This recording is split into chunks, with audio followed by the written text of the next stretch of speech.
Meaning of attribution यानी attribution का अर्थ, ठीक है, गुणारोपण का, ठीक है।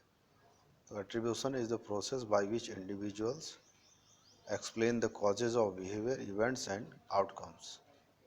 In social psychology, attribution theory seeks to understand how people make judgments about the causes of others' behavior and their own behavior. Attribution can be divided into two main categories: internal attribution and external attribution. तो attribution क्या है? Attribution जो होता है उसमें लोगों का क्या पता चलता है कि जो लोग दूसरे के बारे में जजमेंट करते हैं उसके बिहेवियर को देख के या अपने बिहेवियर को देख के, तो उसको एट्रीब्यूशन कहते हैं। तो जो इंटरनल एट्रीब्यूशन की बात हम कर रहे हैं, ठीक है, आंतरिक जो गुणारोपण होगा वो क्या होगा? refers to the assumption that a person's behavior is caused by their own personal characteristics or trait.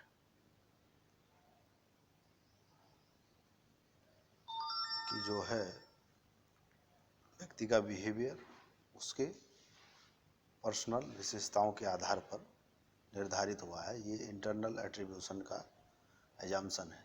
मतलब उसके पीछे एक कारण ऐसा बताया जाता है। जैसे एग्जाम्पल की बात करें कि if someone is consistently late for appointments, we may assume that they are unreliable or disorganized. जैसे किसी व्यक्ति को कहीं जाना है रोज, अगर वो हमेशा उस टाइम में नहीं आ पाता तो आप क्या एजम्पशन लगाते हो उस स्थिति में कि ये व्यक्ति रिलायबल नहीं है, ठीक है। तो हो गया इंटरनल एट्रीब्यूशन का एक तरीका हो, या आपने किसी के ट्रेड या उसके गुण के आधार पर एक जजमेंट दिया है ना। और एक्सटर्नल एट्रीब्यूशन क्या होगा इस कंडीशन में? Refers to the assumption that a person's behavior is caused by situational factors outside their control, ठीक है। सिचुएशनल फैक्टर्स के आधार पर जो दिया जाता है डिसीजन या उसके ऊपर जजमेंट किया जाता है उसको एक्सटर्नल एट्रीब्यूशन कहा गया है। जैसे अगर कोई someone is late for an appointment due to unexpected traffic, कोई व्यक्ति ट्रैफिक के कारण लेट हो गया, we may assume that their lateness was caused by external circumstances, ठीक है। हमको ऐसा लग सकता है कि भाई चलो किसी बाहरी कारण से उसमें लेट हो गया, या वो उस आधार पर आपने उसका निर्णय लिया, ठीक है। इंटरनल आपको लगा कि भाई ये व्यक्ति रिलायबल नहीं है, उसके गुण का आंतरिक गुणों को आपने देखा, और बाहरी कारणों को देखना, एक्सटर्नल फैक्टर्स को ढूंढा आपने कि भाई चलो ट्रैफिक के कारण लेट हो गया, ठीक है। तो हो गया आंतरिक आधार पर और बाह्य आधार पर होने वाला गुणारोपण। मेन चीज़ गुण क्या है यहाँ पर देखा गया कि भाई लेजी है या लेट है या जो भी है उसमें गुण, उसका आधार यहाँ पर ये माना गया, ठीक है। तो की concept in attribution theory is the fundamental attribution error. एक फंडामेंटल एट्रीब्यूशन एरर इसकी थ्योरी है, which is tendency to over emphasise internal attribution and underestimate external attribution when explaining other people's behavior. तो फंडामेंटल एट्रीब्यूशन एरर जो कहा यहाँ पर कि internal attribution को ज़्यादा महत्व देके बाहरी एक्सटर्नल फैक्टर्स को कम महत्व देके अगर हम कोई जजमेंट देते हैं तो उसको कहेंगे कि फंडामेंटल एट्रीब्यूशन एरर हो रहा है यहाँ पर। जैसे यहाँ पर इंटरनल क्या कारण था, वहाँ पर भाई वो व्यक्तिगत आदमी लेजी है, आपने डिसीजन दिया नहीं आ पा रहा, तो आप उसी कारण को ज़्यादा जोर दे के अगर कहो कि बाहरी कारण आप ना देखो, उसके किसी का व्यक्तिगत कोई समस्या है, बाहरी कुछ ऐसी बात ना देख के उसके इंटरनल फैक्टर्स पर ज़्यादा जोर देते हो, तो उसको कहा गया फंडामेंटल एट्रीब्यूशन एरर। एट्रीब्यूशन की गलती है ना वो, तो उसको यहाँ पर कहा गया। एक की इसका कॉन्सेप्ट है, रिसर्च है, जॉन्स और हैरिस का रिसर्च है, ठीक है। एग्जाम्पल की बात करें, if we see someone being rude to a store clerk, we may assume that they are simply a rude or unpleasant person rather than considering the possibility that they may be having a bad day or experiencing stress in their personal life. आप bank में जाते हो, देखते हो clerk लोग कैसे बात करते हैं, कल आना, शाम को आना, लंच के बाद आना, मत आना, है ना। क्यों कहते हैं ऐसा? देख तो ये तो बेकार आदमी है, उसके व्यक्तिगत जीवन को तो नहीं देखते आप, रोज एक ही जैसा काम करने के कारण उसके अंदर बोर्डम आ गया है, फ्रस्ट्रेशन आ गया है, इस कारण कर रहा है। ये तो आप नहीं देखते, एक तो बेकार आदमी है यार, काम नहीं करता, काम चोर है, इसको क्या कहेंगे? एट्रीब्यूशन एरर भी तो है। किसी को लेजीनेस चोर कहने से पहले उसकी व्यक्तिगत गुणों को भी तो देखो। तो ये कह रहे हैं ये फंडामेंटल एट्रीब्यूशन एरर से बचना है, बीइंग ए साइकोलॉजी स्टूडेंट। अब तो मनोविज्ञान के छात्र हो ना, अब उसको भी पढ़ोगे आप जो है, ठीक है। और दूसरा important concept in attribution theory क्या है? Is the actor observer boys. Actor और ऑब्जर्वर का बायज यानी पूर्वाग्रह होना, ये भी एट्रीब्यूशन थ्योरी है दूसरी। क्या बताती है? Make internal attribution for other peoples behaviour but external attribution for own behaviour. दूसरे का तो तुम आंतरिक गुण देख रहे हो, उसको बता रहे हो, लेकिन अपना बाहरी कारण बताते हो। क्या हो गया तब? एक्टर ऑब्जर्वर बायज कहते हैं। अपने लिए तो तुम बढ़िया कारण ढूंढते हो बाहरी, दूसरे के लिए कहते हो तो चोर है यार, तू मतलब लेजी है जो है, हैं? तो ये हो गया एक्टर और ऑब्जर्वर बायज, इसको कहेंगे, ठीक है। कर्ता और दृष्टा का पूर्वाग्रह, ठीक है। For example, if we are late for an appointment we may blame it on external factor such as traffic और मिस्ड बसेस। हम लेट हुए तो हमने कहा कि भाई बसेस लेट हो गई। तो एग्जाम्पल की हम बात कर रहे थे, ठीक है। We are late for an appointment we may blame in on external factor such as traffic और मिस्ड बसेस। हम खुद लेट हैं तो हम ट्रैफिक या मिस्ड बसेस को ब्लेम करेंगे, लेकिन अगर दूसरा व्यक्ति लेट है तो हम कहेंगे भाई इररिस्पॉन्सिबल है, लापरवाह व्यक्ति है जो है ये। तो ये क्या बायज हो गया? एक्टर ऑब्जर्वर बायज इसको कहेंगे, ठीक है। एक्टर ऑब्जर्वर बायज ये कहलाएगा, ठीक। तो साइकोलॉजी में इसका पढ़ना क्यों ज़रूरी है कि हम जानें कि हम अपने और किसी दूसरे के व्यवहार को या उसके गुणों को किस आधार पर जज करते हैं। इस बात को समझने के लिए एट्रीब्यूशन का अध्ययन आवश्यक है। By being aware of own biases and tendency to make internal or external attributions, we can become more objective and accurate in our judgments of others' behavior. ठीक है, ठीक है अक्षित। और दूसरी बात करें भाई, एट्रीब्यूशन थ्योरीज क्या हैं? एट्रीब्यूशन के सिद्धांत क्या हैं? गुणारोपण के हीडर हैं, जॉन्स और डेविस हैं, और कैली, तीन आपके सिलेबस में लिखे हुए हैं, है ना। तो इसमें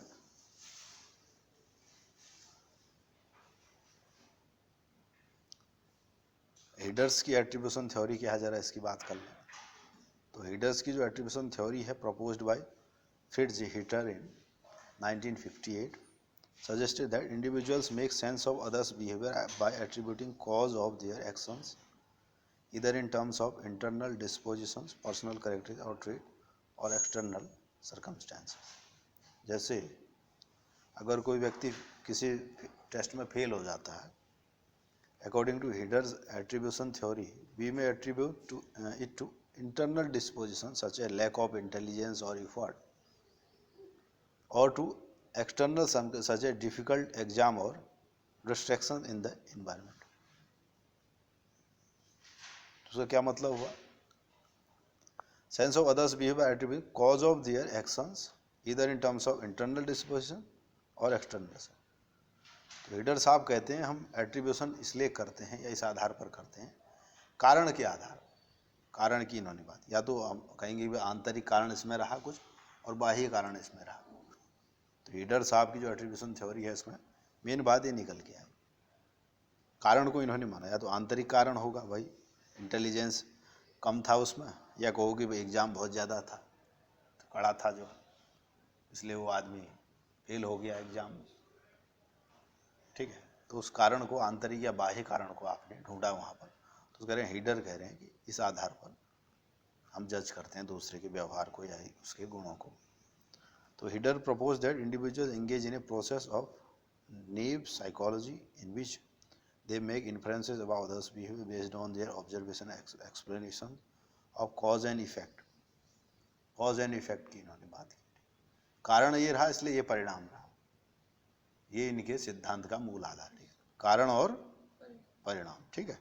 Eder's theory emphasizes the role of perceived intentionality in attribution. Intentionally मतलब जानते हुए किसी को जानबूझ के करने जाने वाली जो बात है ना, suggesting that people are more likely to attribute behavior to internal disposition when they perceive it as intentional. ठीक है, अब इसकी क्या बात थी, कॉज एंड इफेक्ट की इन्होंने बात की हीडर ने। उसके बाद है जॉन्स और डेविस के करेस्पॉन्डेंट इन्फ्रेंस थ्योरी। ये कहते हैं जॉन और Davis correspondent inference theory proposed by Edward E Jones and Keith Davis, इन्होंने इनका पूरा नाम ये है, ठीक है। Suggest that individuals make inference about others internal disposition based on the extent to which their behaviour corresponds with their presumed underlying trait or characteristics। जैसे अगर कोई व्यक्ति voluntarily helps an elderly person cross the street, अगर कोई व्यक्ति किसी के साथ किसी बूढ़े बुजुर्ग व्यक्ति को रोड क्रॉस करा देता है, तो अकॉर्डिंग टू जॉन और डेविस करेस्पॉन्डेंट इन्फ्रेंस थ्योरी, इनकी इस थ्योरी के आधार पर क्या होगा, we may infer that the person has a disposition towards kindness और हेल्पफुलनेस। मतलब किसी भी उसके पीछे एक प्री डिस्पोजिशन ये मान लें, मतलब पूर्व शर्त किसी को मान लें। कोई व्यक्ति इस काम को इसलिए कर रहा है क्योंकि उसमें ये बात है। कोई व्यक्ति रोड क्रॉस क्यों करा रहा है, क्योंकि उसके अंदर दया और प्रेम का भाव है। ये इन्होंने कहा जॉन और डेविस साहब ने कि individual make influence about others internal disposition based on the extent to which their behaviour correspondent with their presumed underlying trait और भाई जो हमने पूर्व निर्धारित को किसी के व्यक्ति ने धारणा बनाई है, वो जितनी स्ट्रांग होगी उसी आधार पर हम उसके बिहेवियर को जज करेंगे। ये इन्होंने कहा जॉन और डेविस ने, ठीक है। समझ में आई बात कि प्रीडिस्पोजिशंस को इन्होंने यहाँ पर माना, इसका कारण जॉन और डेविस। और कैली साहब आए, कैली साहब ने कहा कि भाई कोवेरिएशन मॉडल की बात की। तो definition, Kelley's covariation model, Harold Kelley इनका नाम है। तो the individuals make attribution based on the patterns of covariation, इनका एट्रीब्यूशन बनाते हैं पैटर्न ऑफ कोवेरिएशन के आधार पर। वो क्या होगा, कंसिस्टेंसी होगा, डिस्टिंक्टिवनेस है और कंसेंसस है। They observe in their behavior across different situations. If someone consistently arrives late to work, तो तीन बातें इन्होंने देखी। अगर कोई व्यक्ति हमेशा लेट आता है किसी काम में, तो उन्होंने यहाँ पर कंसिस्टेंसी को आधार बनाया। किसी काम को करने में कितना सतत है, कंसिस्टेंट मतलब बार बार एक ही काम को कितना बार करता है। अगर रोज लेट आता है तो यहाँ पर कंसिस्टेंसी एक फैक्टर है एट्रीब्यूशन होने का। और but only does so when there is heavy traffic, अब ये भी कारण है भाई, ऐसा लेट इसलिए आता है क्योंकि कभी कभी जब ट्रैफिक ज़्यादा होता है, तो यहाँ पर क्या हो गया, डिस्टिंक्टिवनेस हो गया, अंतर भी कर रहा है कभी कभी उसके उसमें, है ना। And others in the office also arrive late due to traffic, high consensus, और लोग भी ट्रैफिक के कारण लेट आ रहे हैं। तो उसमें तीनों ही चीज़ हैं। According to Kelley's covariation model, we may attribute their lateness to external circumstances rather than internal disposition। तो इन्होंने external circumstances को ज़्यादा जोड़ दिया है, ठीक है। उसमें कंसिस्टेंसी देखी, डिस्टिंक्टिवनेस देखा और कंसेंसस देखा, ठीक। इस आधार पर हम किसी के बिहेवियर को जज करते हैं। खाली कंसिस्टेंसी के आधार पर ही नहीं करते, उसमें हम क्या देखते हैं, अंतर भी देखते हैं। अंतर भी देखा, उसी में नहीं देखा, फिर दूसरे व्यक्ति के साथ भी मिलाया उसको, और लोग भी लेट आ रहे हैं तो चलो बेचारा भी लेट आ रहा है, इसका मतलब गड़बड़ है, कुछ समस्या है। अगर इन चीज़ों में खरा नहीं पाया वो, तब उसको लेजी मानेगा व्यक्ति। तो इनका थोड़ा एडवांस्ड है ये मॉडल, कैलीज कोवेरिएशन मॉडल। कोवेरिएशन मतलब बहुत सी चीज़ों को आपस में वेरिएट करता है व्यक्ति, मन ही मन देखता है, अंतर करता है ना, इस आधार पर। अब इसमें bias and errors in attribution होगा, ठीक है।